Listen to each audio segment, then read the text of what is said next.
The broadcast is now starting. All attendees are in listen-only mode. Good afternoon, everyone. This is Tom Glenski, Chief Inspector with the Board of Pharmacy. Thank you for attending our webinar today. Our special guest today is Michael Boeger, the Administrator of the Bureau of Narcotics and Dangerous Drugs. He's going to give us an update of what's going on at BNDD, and then we're going to answer questions that have been submitted and ones that are submitted throughout the program as much as time allows.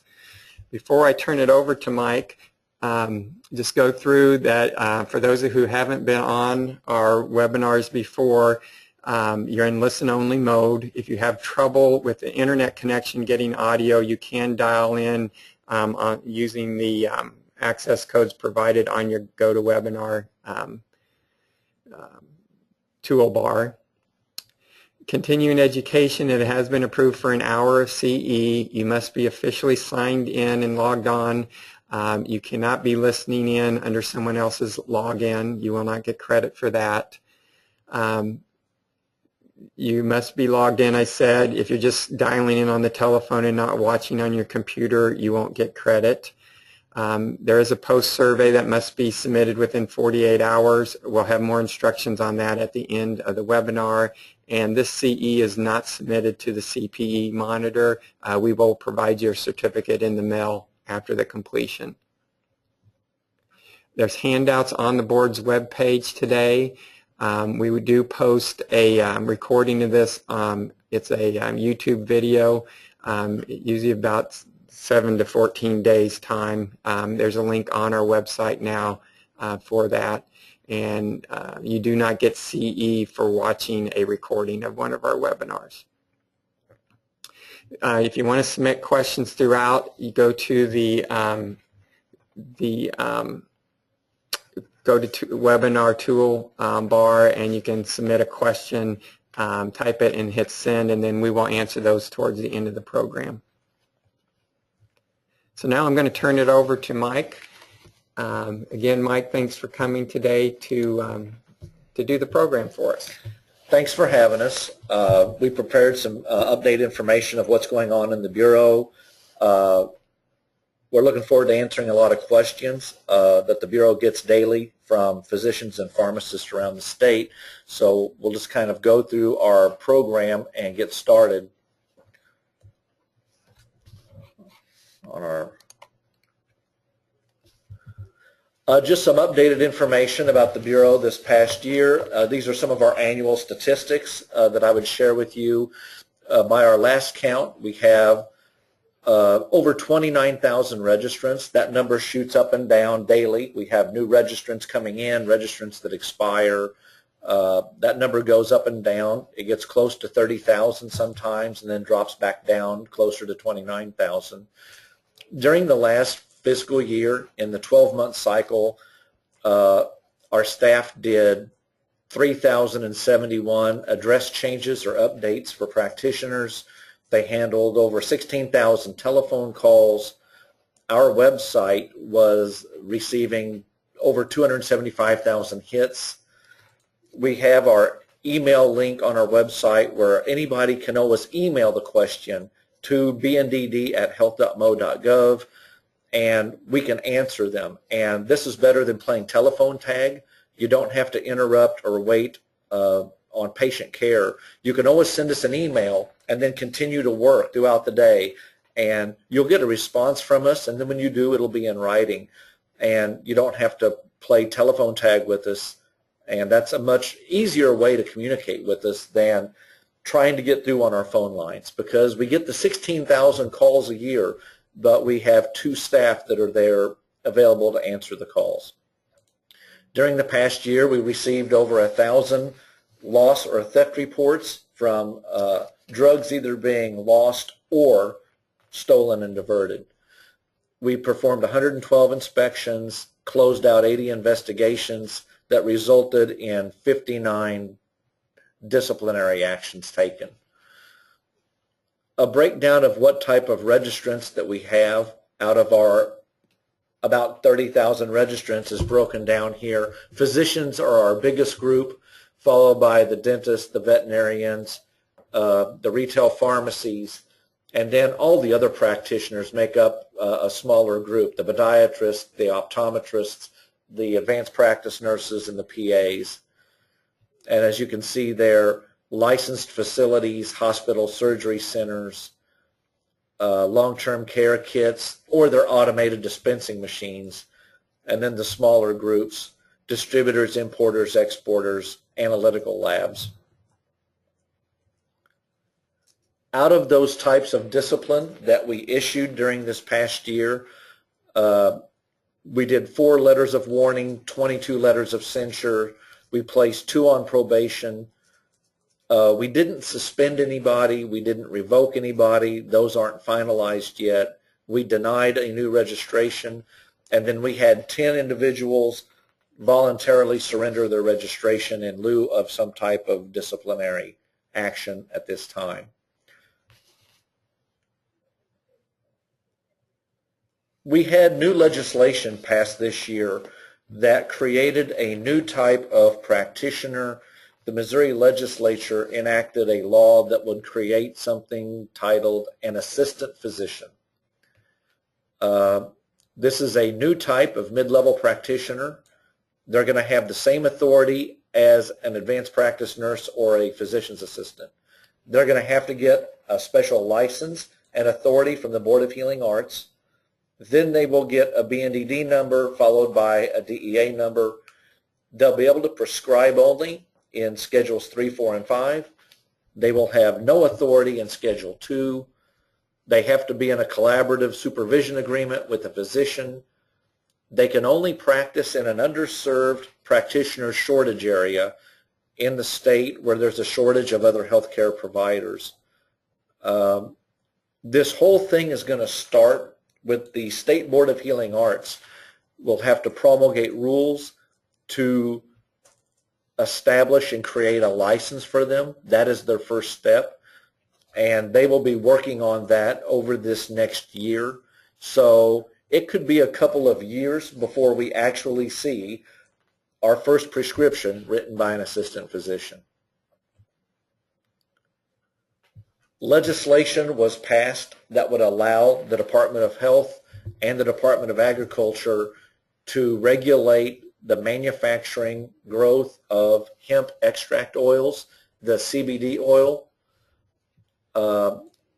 That legislation is going to allow only 2 licenses to manufacture the hemp product.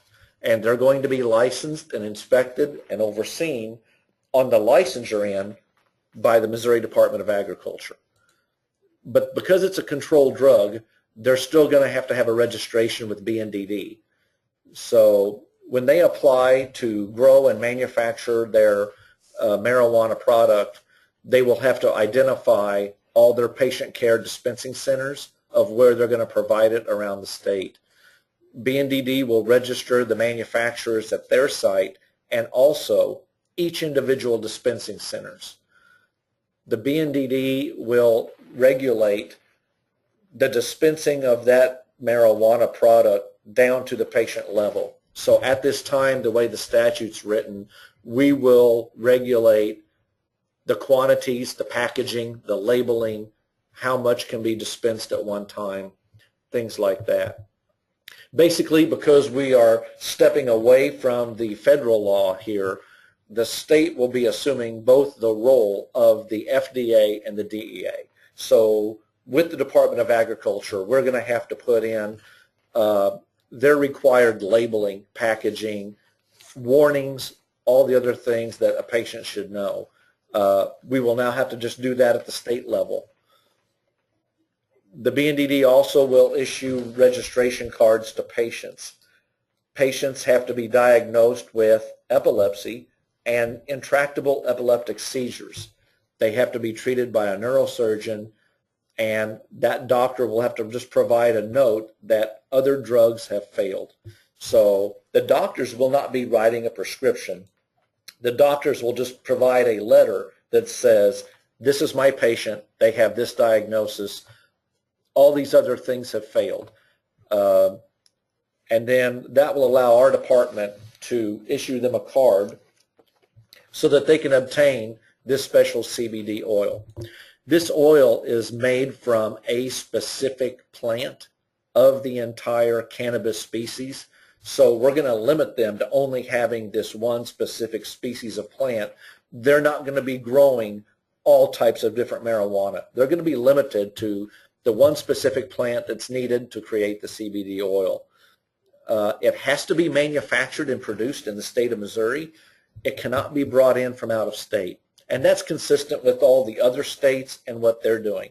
The DEA, in allowing this experiment, says your state has to regulate it very tightly, and it has to stay within your own state lines and can't cross the state line. One of the lines they put in the statute says that all the manufacturing, distribution, dispensing must be in compliance with existing state and federal laws. So we will be looking at packaging and labeling and record keeping and security. Where we are right now is in a twofold process. The Department of Agriculture and the Department of Health, the two state departments, are in the process of researching the rules, finding out exactly what we want people to do and how to do it. We're examining the laws and programs in other states, and we're communicating with the DEA and the FDA. We're doing that. At the same time, in order to make this program work, we have to have funding. We have to have people to do the inspections. We have to maintain a database. We have to be able to issue the cards. So we are requesting funding in our budget to the legislature that they will have to come through with in order for us to begin the program. Another piece of legislation that passed was Senate Bill 808 regarding hospitals and outpatient pharmacies. The Board of Pharmacy and the Department of Health and Senior Services will work together and file joint rules for hospitals that have outpatient pharmacies. Right now, the inpatient operations are licensed and regulated by the Department of Health and Senior Services, but other pharmacies providing outpatient services get their permits from the state board. They're doing an outpatient retail operation. So we're going to work together and create the new system for hospitals that are providing more and more outpatient services. The FDA has implemented new federal laws for compounding. They are creating a new type of license for an outsourcing pharmacy where a compounder could not only fill prescriptions and compound those, but they could compound a supply of drugs that doesn't have a patient's name on it yet. And that drug's going to be prepared for future use. Previously, that was manufacturing, but in this case, the FDA in their law is saying that they will not require a manufacturing license at this level. The DEA has not ruled on this yet. They have their own separate set of laws. Preparing a drug without a patient's name on it is still manufacturing under their laws and definitions. So we're waiting to see what their feedback on this is. Our state board will have to prepare rules or statutes for how we want to handle these new outsourcing pharmacies, and then the BNDD will follow suit. Whether it's going to be an entirely new type of registration, a special type of registration, will be worked out in the future as these laws come into play. The list of controlled substances. Recently, in this past week, tramadol has become a Schedule 4 controlled drug, and we have been getting phone calls on that and emails on that. And basically, the day it becomes controlled, we ask our registrants to make sure that it's secured the same way you secure your other Schedule 4 drugs. Make sure you do an inventory of it, and you can attach that to and staple it to your existing annual inventory. And then the prescriptions that you currently have for that would still be valid under the following circumstances. The person who wrote the prescription has a DEA number. The prescription is still within 6 months old, and you still have less than 5 refills. So all those prescriptions would still be good if those things apply. This year they passed a new crime bill to update the entire criminal code for the state of Missouri. The crime bill doesn't go into effect until January 1st, 2017. They have to give the Highway Patrol time to adjust all the new laws in their criminal code for criminal histories. They have to create new documentation for charge codes for Missouri prosecutors. So they passed a law this year that will not go into effect until 2017. The issue is, in that crime bill, they listed out the list of controlled drugs. So the issue there is, even as we update the list of controlled drugs for the next 3 years, on January 1st of 2017, the list is going to go back to what it is today. So we've put in our request to continue to update the list of drugs by rule and regulation, which can be used, and we are waiting to hear back on that. We currently still have the Sudafed database going on through Inplex and Apris Inc. That current contract expires on December 31st, 2014, but we are currently working to keep that database going and have the contract issued new. So I see that being done. I don't see us having a lapse in that system. Some of the things that we've heard the past year in statistics coming out of Missouri and issues relating to opiate overdoses. A lot of these things we're getting from the federal government, from federal studies, from the FDA and DEA and Health and Human Services. At one point, we were recently ranked as high as 7th in the nation in overdose deaths. Our prescription drug deaths have exceeded the deaths caused from illegal street drugs. Our hydrocodone, our methadone, our oxycodone deaths, fentanyl deaths are now greater than heroin or any of the other Schedule I drugs. Our prescription drug deaths are higher than car wreck fatalities. And as you know, looking at lists of things they want us to do as a state, Missouri does not have a prescription monitoring program yet at this time. We don't have published opiate prescribing guidelines for practitioners. We're looking into that.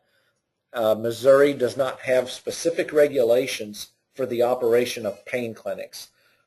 Florida and other states have had to do that, and as they have done that, they've pushed those patients and those doctors in our direction.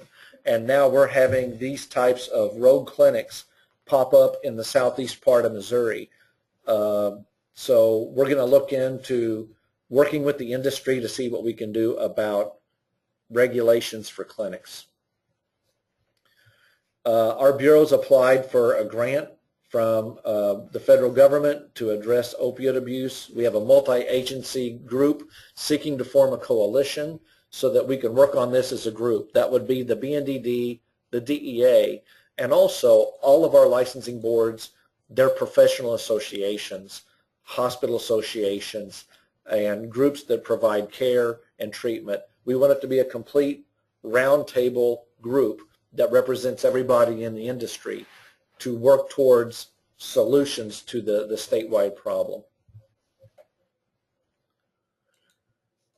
We would like to continue to support any legislation for a PMP that gets filed. We would like to publish some prescribing guidelines as an educational tool. If we get the grant, we would seek to increase the number of disposal boxes that we could have in police departments for dropping off drugs. Regulation of pain clinics and their ownership is something that would be worked out between the Department of Health and the Board of Healing Arts and their associations. We did pass a law this year that allows first responders to have access to naloxone or Narcan. So that statute has passed, and law enforcement officers may purchase and carry that and receive their training through local medical directors of ground ambulance services. One of the things that we wanted to do with this grant, if we get it, is work with the Board of Pharmacy on publishing educational brochures for patients on proper handling of their medications, safeguards, how to dispose of medication properly. The Narcan that first responders may carry, paramedics, EMTs, ambulances, they have it in their ambulances now, and the paramedics and EMTs would be licensed to administer it. And they will have protocols and training already. The police and the firemen who want to carry it will have to get trained and have protocols, but they can purchase it and stock it. The statute clearly states that drug distributorships and pharmacies in the state of Missouri may sell and provide the naloxone to these agencies. They'll administer it in an apparent opiate overdose. The thing that they'll have to decide is each police agency can decide whether or not they want to do this or not. That drug needs to be stored at room temperature. That could always be a problem in a police car in the state of Missouri throughout the year. But each agency will decide whether or not they want to do this.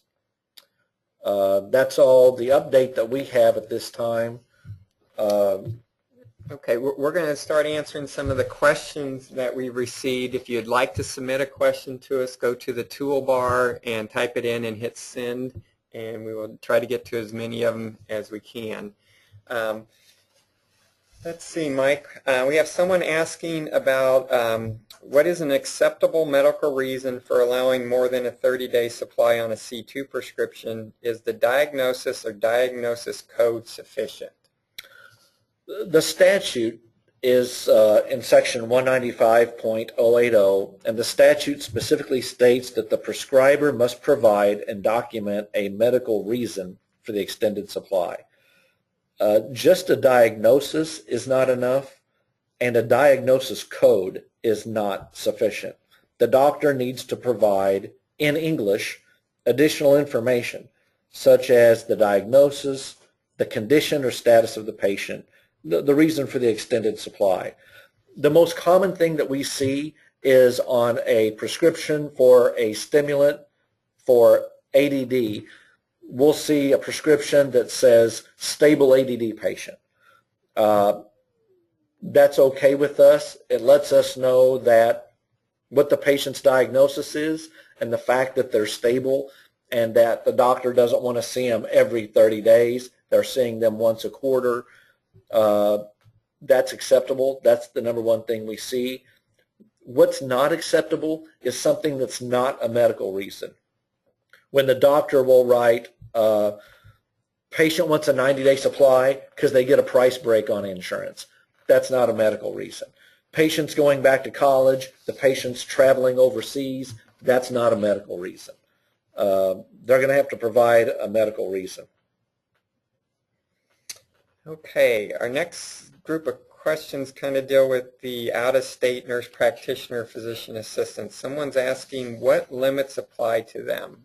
I assume they're talking supply limits. Yeah, we get a lot of questions on this because of the initial interpretation, getting some feedback from the DEA, and then we've had people call in and they get different people and different answers were put out. So one of the things our Bureau did to help stop some of the confusion, we pulled back some of the old documents that were out there. We're telling people to strictly follow the language that's in section 195.080. That's what the legislature enacted. Basically, to explain and review what they did and what they want to allow, that statute always said that the dispensing limits is a 90-day supply. Maximum is what that statute said. And that's what Missouri pharmacies can dispense. But Missouri has some mail order pharmacies in it that ship all over the country. In fact, some of them have military contracts and they ship all over the world. And they fill prescriptions in all other 49 states. And sometimes they get a prescription for a 100-day supply. And then Missouri doesn't allow that. So then they have to have the doctor rewrite it. And it created a problem. So the mail order pharmacies that do a lot of out-of-state business approached the legislature and said, we will leave Missouri's limits as they are, but if we get a prescription from out of state, can we fill it according to their laws? Because it's not going to impact Missouri patients at all. Missouri law will stand. But if we get a prescription from an Alaska doctor for an Alaska patient, can we fill it according to what Alaska law allows? So the legislature was agreeable to that. So they basically wrote a law that says that there's a 90-day limit for Missouri pharmacies and patients. However, these quantity limits do not apply if the prescriber and the patient are from another state. If the prescriber and the patient are from another state, then a Missouri pharmacy can fill according to the laws of that other state. So basically what you have to do is ask yourself, when you get a prescription, is the prescriber or the patient, either one, or either one of them from Missouri? If the prescriber or the patient are from Missouri, then all Missouri laws apply. But if you get a Kansas prescription from a Kansas doctor or APRN, and it's for a Kansas patient, then you can dispense that according to Kansas law. So it's about asking yourself, where's the doctor from, or where's the prescriber from, where's the patient from? If any of them are from Missouri, you use our limits. If they're both from another state, you can use the limits of those other states. The legislature made these new quantity limits and restrictions for Schedules 3, 4, and 5. They did not address Schedule 2 at all, so there are no restrictions on that. So it's confusing, but if a Kansas APRN writes a prescription for hydrocodone and the patient's from Missouri, well, that's a Schedule 3 opiate. The patients from Missouri, they're limited to a five-day, 120-hour supply. But if that APRN in Kansas would have written a prescription for OxyContin or morphine, that's a Schedule 2 drug, there are no restrictions. They could write a full 30-day supply. But that's the way that the law is written. So that's the way it is standing right now. The BNDD has made a request to have that law looked at and defined more clearly, and we're still waiting to hear back on that. Okay, I think you may have answered this next one about, can a Missouri pharmacy dispense a C2 prescription from an out-of-state nurse practitioner? And I believe you said yes, and then the next question, do the supply limits apply to them? Yeah, okay. They do if any of it's from Missouri. Okay. But not for a C2.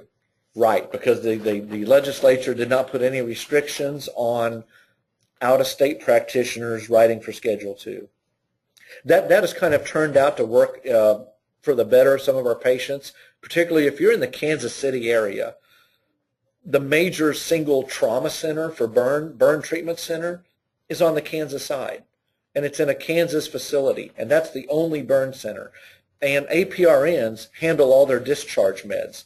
So they're treating Missouri patients for burns and discharging them and sending them home with Schedule 2 prescriptions. And we've been able to fill those as written without causing any angst or hardship to our Missouri patients. Okay, the next one has to do with destruction in pharmacy. Can an infusion pharmacy witness waste, leftover controlled substances in stock vials, or must they use or send it off for destruction or use a reverse distributor? We don't have a separate set of BNDD or DEA laws just for infusion pharmacies. All the pharmacies follow the same laws. If you have unwanted controlled drugs, they get sent to a reverse distributor. Only if they're contaminated by patient contact could they be destroyed on site. But you have a choice as a DEA registrant. If you have these unwanted drugs left over, you can set them aside and send them to a reverse distributor. If you want to destroy them on site, you have to get written permission from the DEA and use a DEA Form 41, and you would fill that out and return it. So what you would do is contact your local DEA office in St. Louis or Kansas City and arrange to have them send you a DEA Form 41 and ask them for permission to do an on-site destruction. And that's how you can do that. And this is along the same lines. How about disposing of expired return to stocks, prescriptions, compounds, things that aren't in the original stock bottles that are controlled substances? That's the exact same thing. You either set it aside and send it to a reverse distributor. If you want to destroy it on site, you have to get permission from the DEA. Okay, next one has to do with addresses, or next couple ones. Does the patient address have to be written on the face of the prescription, or can the information on the sticker the pharmacist places on the back of the prescription suffice? The federal law and the state law match on this. They're two different records. What the doctor writes on the face of a prescription is a prescription, and they have to write the prescription the way the DEA says. The prescription is what's on the face. When you flip it over and you dispense it, and the pharmacy places a sticker on the back, that is the pharmacy's dispensing record. So there's actually two records on that piece of paper. The prescription's on the front, the pharmacy dispensing record is on the back. The DEA federal regulation requires that on the face of that prescription, the prescriber is to write and provide everything required, the patient's address. So technically, to answer the question, yes, the patient's address has to be on the front. Having it on the sticker on the back doesn't meet the requirement. That's what the federal law requires. And here's another one related to address. What should a pharmacy use for the address of a homeless person?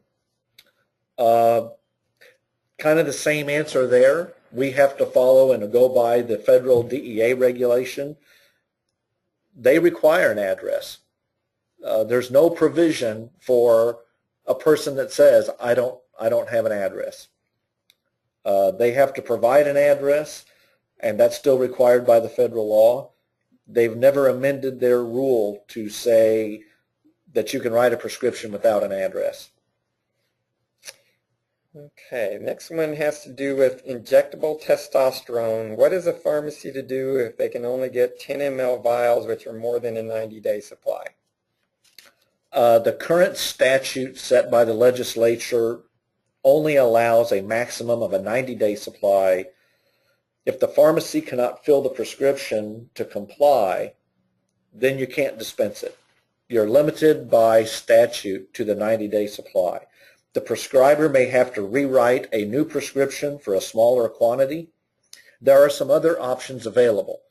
Number one, you can notify the prescriber that you can get brand name products in smaller vials, but the generics only coming in the 10 milliliter vials.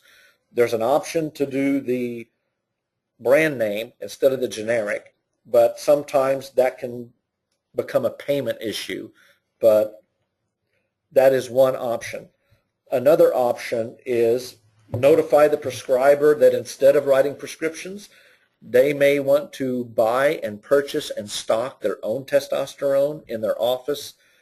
That way patients can come to them, the office staff can do the injection, and it's practitioner dispensing, and they don't even have to write a prescription for it if they just do it themselves in the doctor's office. That's another option.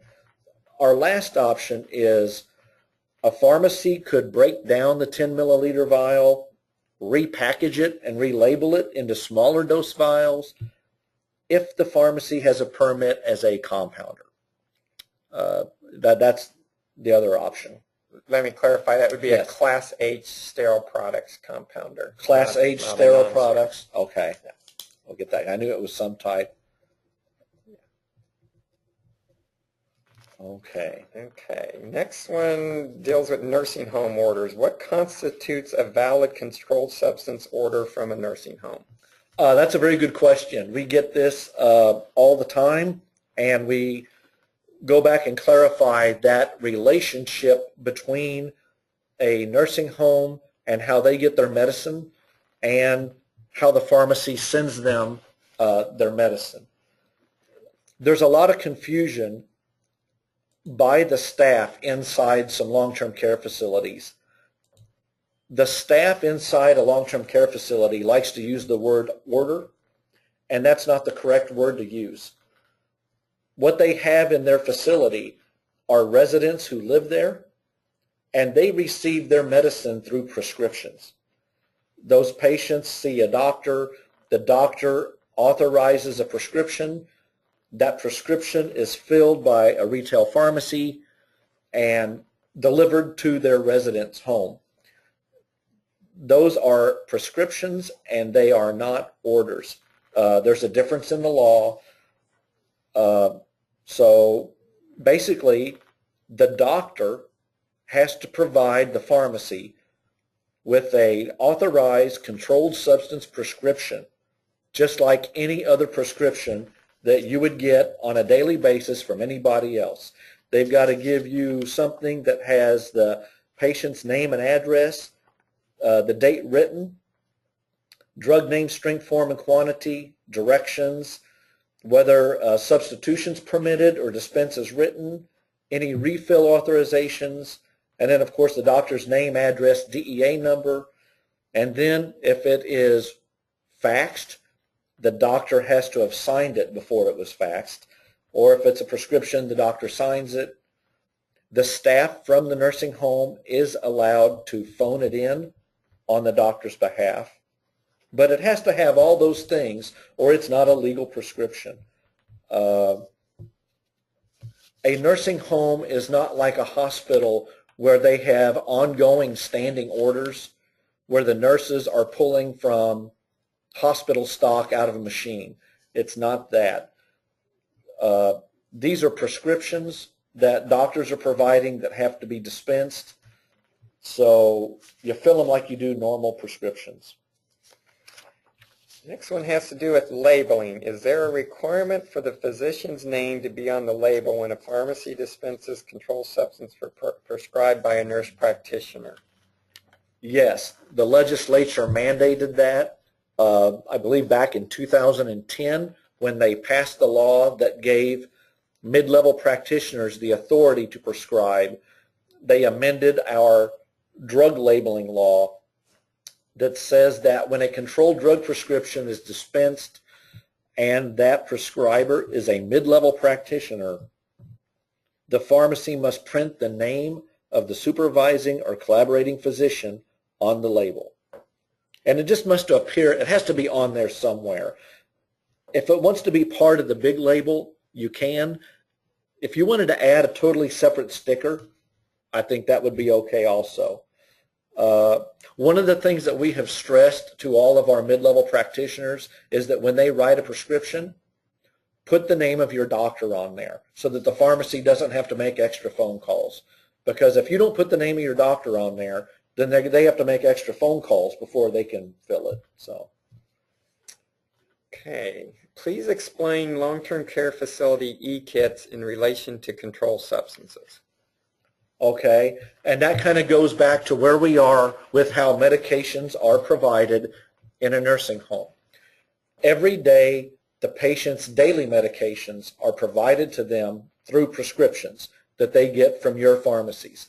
That's how they get their daily routine medications, prescriptions from pharmacies. The nursing home has the right to have a separate stock of drugs in an emergency kit that they can have right there for use in an emergency.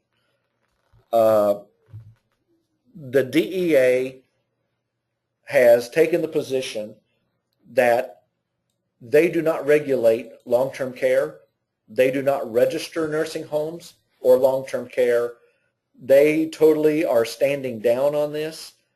They are totally leaving the regulation of nursing homes to the state. So everything that happens with those drugs in the state of Missouri is left up to our department, because we license the nursing homes, and then BNDD registers their nursing home emergency kit. So the DEA gave us guidelines, some suggested guidelines of what they want us to put in our rule.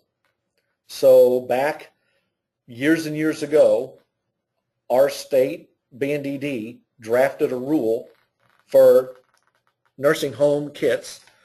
The DEA approved it and said that's good, so that's the current law of the land. And you can find it on our webpage.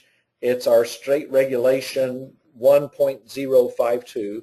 We have a special rule out there for long-term care emergency kits, and it talks about how those are handled in the state of Missouri.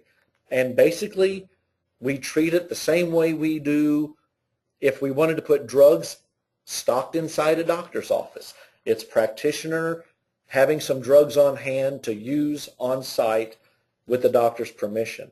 So basically, our bureau issues a registration to the nursing home to have drugs in an e-kit. That makes them our registrant.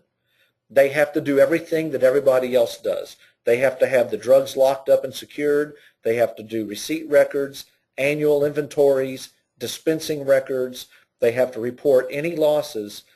We made these nursing homes a registrant, just like we do all the other doctors, hospitals, and pharmacies out there. They have to comply with all of our laws.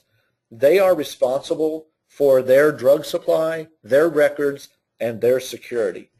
If we have any issues with any of the problems with any drugs in those facilities, we're going to take it up with the nursing home because it's their drugs. Our law says that they are authorized to purchase and receive their drugs from another DEA registrant. So we have nursing homes out there that get drugs from the manufacturer, a wholesaler, a pharmacy, a hospital, or even a doctor. So, nursing homes don't have to get their e-kit drugs from a pharmacy. They have other options. But the controlled drugs are placed there by transfers from other registrants. They keep a transfer record. They cannot use prescriptions to put drugs in the e-kit or take drugs out of the e-kit. The Missouri rule is consistent with all the other requirements for registrants and pharmacies in the state of Missouri. We do not allow the nursing homes to push off their responsibility on pharmacies. The nursing home has their own registration and they're held accountable. We don't let the pharmacies put the registrations in there because the pharmacies are licensed to practice pharmacy. They are not licensed to practice long-term care. So we don't register pharmacies to have an e-kit in the nursing home. Now, I'm clarifying e-kit because that's facility stock. It's not the day-to-day drugs that you might have in an automated dispensing machine. But what happens is we have an emergency and the staff calls the doctor. The doctor tells the staff to get into the emergency kit and what to do. That's the drugs that belong to the facility. They follow the doctor's order. They get in, they administer the drugs, and they follow the doctor's order. There's no prescriptions required because that e-kit is not a pharmacy, and the law would require a pharmacist to be present there if there was. So it's facility stock. We've had issues in the past where long-term care agencies have been disciplined for not following these guidelines. Their actions put a patient at risk. We had a situation where a patient was having a bad emergency. They called the doctor. The doctor told them exactly what to do, but the nursing home staff didn't do it. They didn't follow the doctor's orders immediately. They felt those drugs belonged to the pharmacy, so they called the pharmacist, and then the pharmacist wanted to see a prescription, so they had to get a prescription, and then the pharmacist wanted to call the doctor and verify it. So then when they got permission, then they got into the kit with the pharmacist's permission, and they administered the drugs. By the time all this happened, over an hour had passed, and the patient suffered. And the patient and their family sued everybody and won because they delayed patient care doing things that weren't required by law. So we want the patients to be treated in emergency as soon as possible by the doctor's order, and nothing in the law requires a prescription. In fact, it bans it. It says no prescribing. So, and this is for the e-kit only. That's considered the personal stock of the facility. We do know that now pharmacies can put dispensing machines in a nursing home. They get a special registration for that, and that's okay. The next one's a math question. How do you interpret a prescription is good for 6 months? Is it 180 days or 6 calendar months? And then they provide an example. If written on August 1st, would it be good until February 1st or January 28th, which is 180 days? Yeah, we go by 6 calendar months. The statute talks about 6 months, so we say 6 months. The statute does not mention a number of days, so it's going to be calendar months. Okay. Is it legal to fill a C2 prescription when a doctor writes for two C2 drugs on the same single prescription form? Yes, it's authorized because we don't have any law to stop it or prevent it. We see prescriptions where the doctor prescribes both, two separate Schedule II drugs at the same time on one prescription form, and the pharmacy fills them both, and on the back, when you flip it over, it's got 2 separate dispensing stickers. We have seen that, and we don't have a law that says one prescription per form. And it's a problem when they combine multiple prescriptions on one form, and one's a C2 and one's something else, a C3 or a C4. Then you kind of have to photocopy it so you can file it separately. I've seen pharmacies photocopy that script so they put one in the C2 drawer and the other goes in the 3s, 4s, and 5s drawer. But at this time, we don't have a law that limits them to one prescription per page. This one has to do with out-of-state prescription authority. Does it trump Missouri law? And they give an example that Arkansas does not allow refills on appetite suppressants. Oklahoma, hydrocodone is not allowed to have a refill. So I guess what they're asking is if the patient is in the prescriptions from out of state, do those apply in Missouri?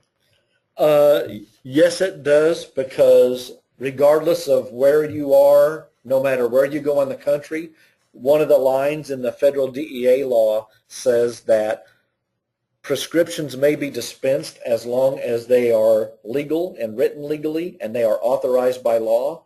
So that would mean no matter where the doctor's standing, they have to be obeying the law. So if a doctor is in Arkansas and they write a prescription that would allow an appetite suppressant refill, well, then that's not allowed. He wrote an illegal prescription in his state, and his state board could discipline him for that. Same thing if an Oklahoma doctor writes a hydrocodone prescription and says, I'm going to put refills on this, but you can go fill it in Missouri. Well, still, that doctor in Oklahoma wrote an illegal prescription in the state of Oklahoma. It was not a legal prescription, then we shouldn't be dispensing it. Let's see. Is BNDD permitted to monitor the prescription records of Missouri Medicaid and for such things as drug abuse, diversion, over prescribing? We've had some interaction that we've been going on with that over the past year. A little bit about what we're doing. Right now, currently, BNDD has the authority to ask for and see all controlled drug records. We can get them from the doctor or we can get them from a pharmacy. So we have the right to go in and see the records, and we do that all the time. We can review those records to check for compliance with laws, to work to prevent diversion or violation of laws. So we can do that from both the doctor's office or a pharmacy. So we do have the right to see those records and work to prevent diversion and abuse. Now, as you know, right now, BNDD does not have an automated prescription monitoring program. We have to go out to pharmacies and get the records and look at them one at a time. Right now, we don't have direct access to review MoHealthNet records. We could probably make a request to see the cyber access data and sit there and try to review it all day long and look for doctor shoppers, but right now we don't have that ability and we don't have the staff to do that. But it's being done for us. Right now as we speak, the MoHealthNet division still has a utilization review system. It's automated. Right now they are pulling and reviewing all of the opiate prescriptions that are dispensed through the MoHealthNet Medicaid system. They go into a special database where they are screened for patients that are doctor shopping, seeing multiple doctors, going to multiple pharmacies. They also look at the doctor's prescribing to make sure that there's a good diagnosis code for that, how often they're seeing the patient.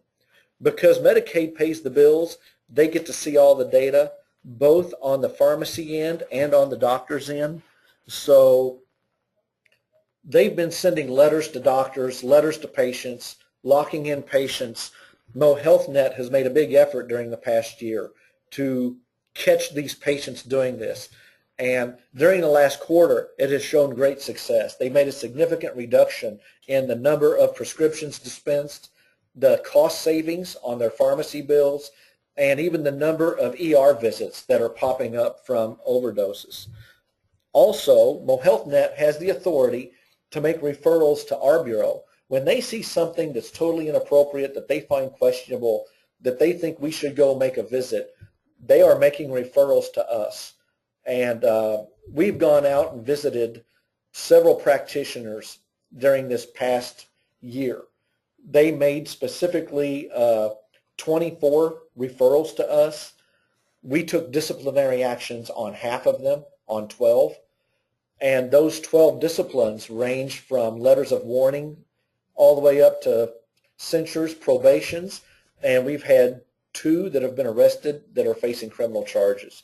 So BNDD does have the right to see the data and look at it, but Medicaid is doing it for us, and they're reviewing it. Their physicians are taking care of it, and they send us referrals when they see that there's something that needs to be looked at.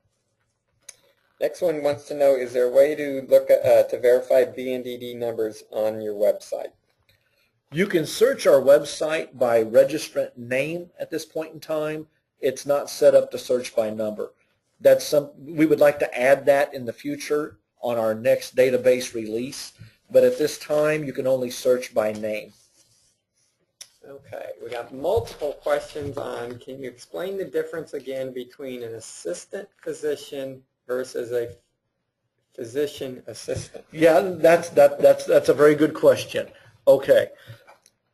An assistant physician is actually a doctor who went to medical school and graduated. And they have a medical degree from a certified medical school. And upon graduation, their next step is to apply for residency. And something happens where they don't get into the residency program that they wanted. Either they didn't get in, or they didn't get the state that they wanted to go to, or the specific program maybe that they wanted to go to. So they're sitting out. They're basically doing nothing for a year. And they've got a medical degree, but they're going to do nothing until the next residency period cycles around. So they approached the legislature and said, these are medical practitioners that have a medical degree, they're doctors, they do have a certain level of skill and training. We could use them to do something, especially in an underserved area. So they created this new title called assistant physician, and basically said that they're doctors, they can use the title of doctor, and they can be in a collaborative supervising agreement, but they have to work in an underserved area, and they're going to have the same prescribing authority as the other mid-level practitioners. The difference is that the AP is a doctor. The PA is not a doctor. That's one of the big differences. And that assistant physician is only going to be around for about a year, because the next cycle, when they get accepted into a new residency program, they're going to leave and move on and go somewhere else. See, multiple questions concerning Ultracet, which is tramadol, acetaminophen. Did that become scheduled when Ultram did? Everything involving tramadol is controlled. The DEA language says any substance containing tramadol. So all forms are Schedule 4. Here's one related to CRNAs, which would be a certified registered nurse anesthetist. Does a collaborative agreement allow them to initiate a scheduled drug order based on that collaborative agreement? No. There's only one way that you can initiate a controlled drug order, and that's if the Missouri legislature gives you the authority to do so. You have to get your controlled drug authority from the legislature, and then BNDD can give you a registration so you can get a DEA number. You can't get controlled drug authority because a doctor wants to give you permission. So CRNAs cannot do anything on their own until the legislature approves it. Here's one. Is it acceptable for long-term care facilities to maintain multiple e-kits from multiple pharmacies, each containing controlled substances? I guess if they wanted more than one emergency kit, they could. I don't know why they would, unless maybe they have a building that is so big that they want multiple storage kits on multiple floors or on multiple wings. But keep in mind, we will let that nursing home have the e-kits that they want, but they're going to be held accountable for them. It's really going to be their drugs and not the pharmacies. And the key thing there is, if those drugs end up having something bad happen to them, if there's not good record keeping, if there's not good security, if they're stolen, we're not going to go pick on the pharmacist. We're going to go discipline, the nursing home. And that's why the pharmacist doesn't get to hire the staff and screen the staff and write policy. So we can't discipline a pharmacy for what a nursing home does. So that's why their registrations have to be kept separate like that. Well, we've run out of time. Mike, thanks a lot for coming today. And of course, we didn't get to all the questions, as usual. We will tell them that if they want to email those or shoot those to bndd@health.mo.gov, okay. And we'll answer them by email, everybody that didn't get their question answered. Okay. Just to let you know, the next Lunch with the Chief Inspector webinar will be Wednesday, October 15th at noon. The topic is going to be a review of pharmacist administration. We did have statute changes this year. We'll go over those again and some other aspects of that. Again, if you want to receive continuing education, you must complete the post-webinar survey. Once I announce I'm closing the webinar, a window will pop up telling you the webinar has ended. You need to click close, and then the survey will open on your screen. If you're watching via a phone or a tablet, you may not receive this survey. If you don't, you can send an email to compliance@pr.mo.gov, and we will send you the questions. You must get them back to us within 48 hours. The office will send out certificates in 7 to 10 days. Again, we do post a copy of this recording on our website, usually in 7 to 14 days. Again, Mike, thanks for coming today. I'm now going to close the webinar.